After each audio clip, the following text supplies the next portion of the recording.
We have waited 365 days, and now... 'Tis time! Welcome back to the channel, guys. We are back to Halloween in the Middle, and today our first Halloween in the Middle movie we are talking about is Hocus Pocus 2.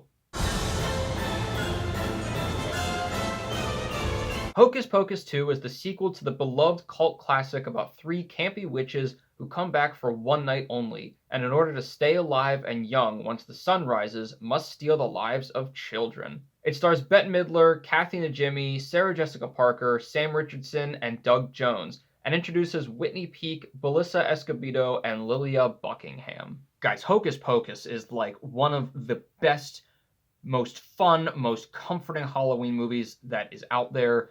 I was a little surprised when they said that they were making a second one, but also it's Disney, so I wasn't really that surprised.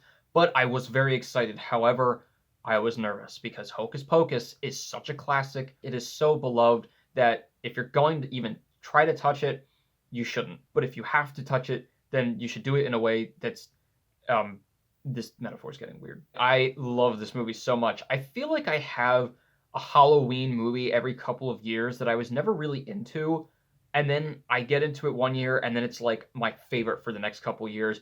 First it was Hocus Pocus, then it was Nightmare Before Christmas, and my most recent one I think is Beetlejuice, actually. But Hocus Pocus I have loved for a long time, and I really actually wanted to talk about it on this channel, so it's perfect that this actually came out, because the first one's just so much fun. We love it. We watch it every year at least, 18 times. Because it's just so funny, honestly, and it's a really comforting movie.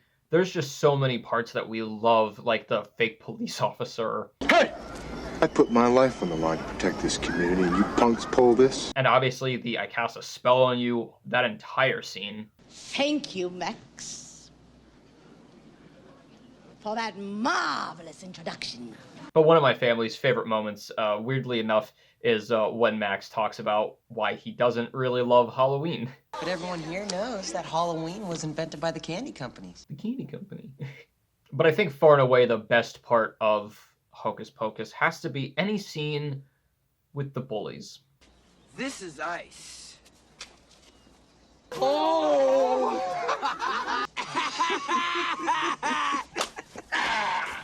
Chunks? Dead man's chunks. Ding dong. Woo!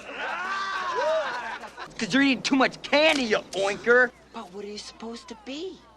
A new kid on the block? So yeah, I could talk about Hocus Pocus, the original, all day, but we are here to talk about Hocus Pocus 2, which is the sequel that comes out like just about 30 years later. So clearly, before you even go into the movie, you can probably guess that the biggest high is the three sisters.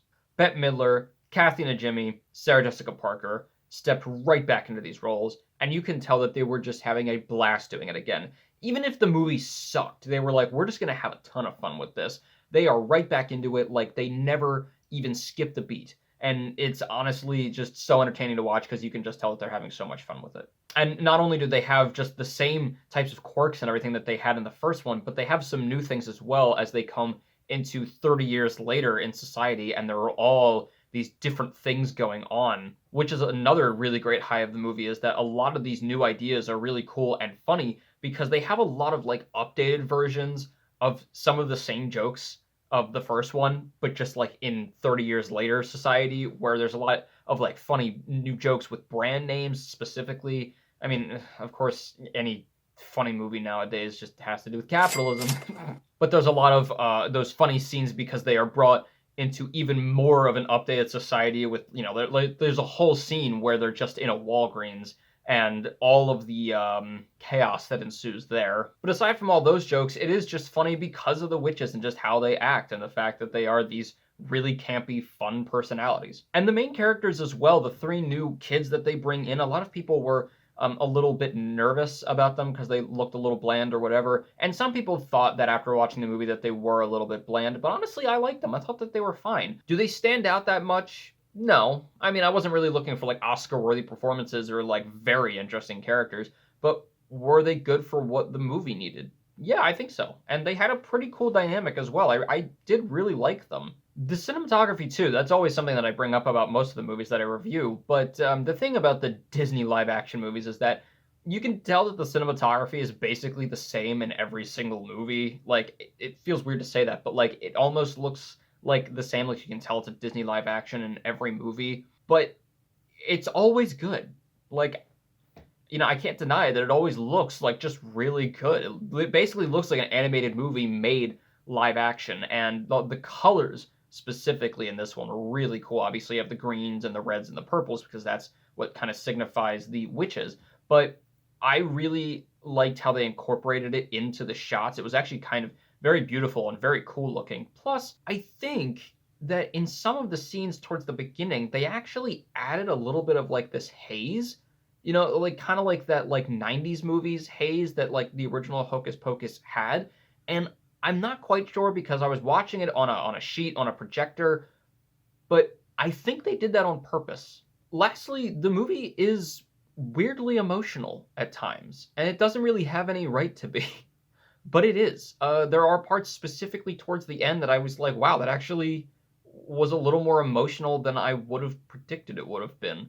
And I think that they did a good job of diving into the witches' personalities a little bit more in this one.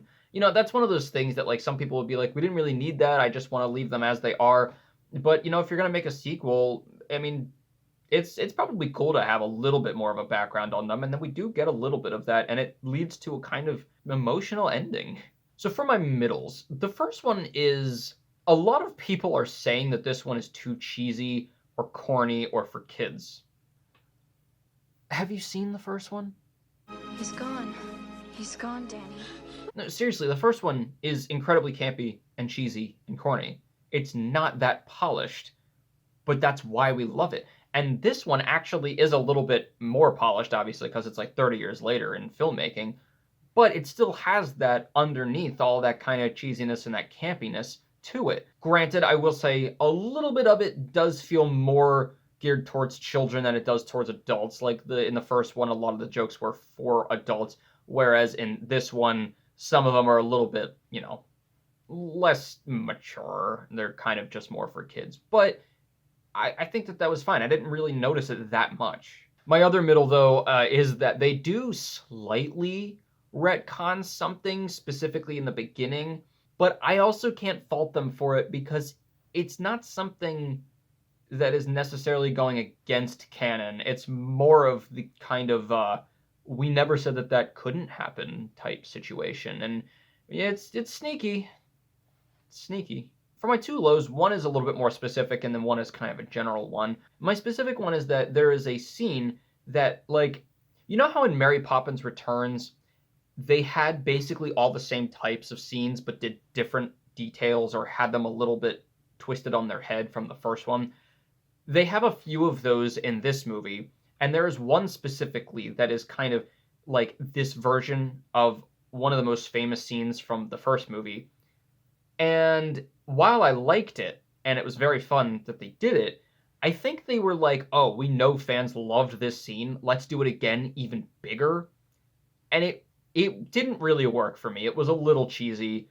It actually was a little bit too much, I think, and they should have just like gone with what they did in the last one. But I appreciated that they recognized that it was one of our favorites and really tried to go for it, but it just didn't really work. My general one is that it does feel like there's a little bit of something missing. I don't know if it's like something specific from the first one that they had, or if it's just a general feeling of like it's a little bit lackluster here and there. It's all there. It's just maybe it's just the fact that we have such high regard for the first one that this one, no matter what they did, it wasn't going to compare. But yeah, I mean the thing is like they pretty much did everything that they could. It just feels different.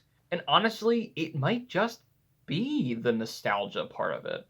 Because what we love about the first one is that it, not only that it's cheesy, but it's set almost 30 years ago now.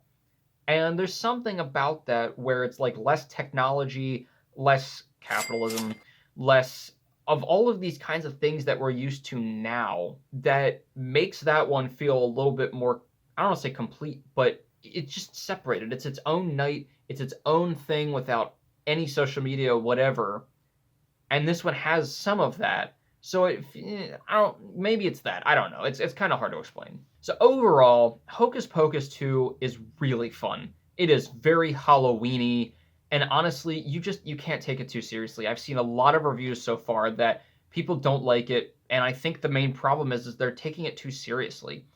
Which again, it's one of those things that I understand it because the first one is so loved, that you're like, why don't mess with my baby. But here's the thing: is this movie is for the fans of the first one, where the filmmakers said, we're going to make another so that you have another 2 hours of these characters that you love so much. Maybe it won't be perfect, but we're acknowledging that. This movie knows what it is, and that very much comes across in the witches' performances as well, because again, you can just tell they're having fun with it. Whether or not this was going to be the best Halloween movie ever made, they're like, here's another opportunity, let's just have fun with it. And I think that the fans watching it should have that same mindset. Because a huge part of the plot actually involves the witches having fans in the real world and being like a fandom themselves. I mean, there is literally a scene for like 2 seconds in the middle of the movie that directly acknowledges the first movie, like literally as the movie in the movie. And that right there points out to me, like, you can't overthink this. It's just for fun. I'm going to give Hocus Pocus 2 a 3 out of 4. Guys, let me know what you thought of Hocus Pocus 2 and what your favorite part was. Let me know what you love about the first movie, because you're not allowed to not love it. If you don't love it, you can't comment. Okay, you can comment. Just be nice. And get excited, because we have a lot more of Halloween in the middle coming. There's a lot of cool things coming out, and a lot of things that I'm going to watch from the rest of this year that I haven't seen yet in terms of horror, and review those. And there's a couple other things coming up that I'm really excited about, specifically on Halloween, but you're going to have to wait until we get there. And as always, keep your hopes high, your stress low, and Halloween right in the middle. I'll see you guys later.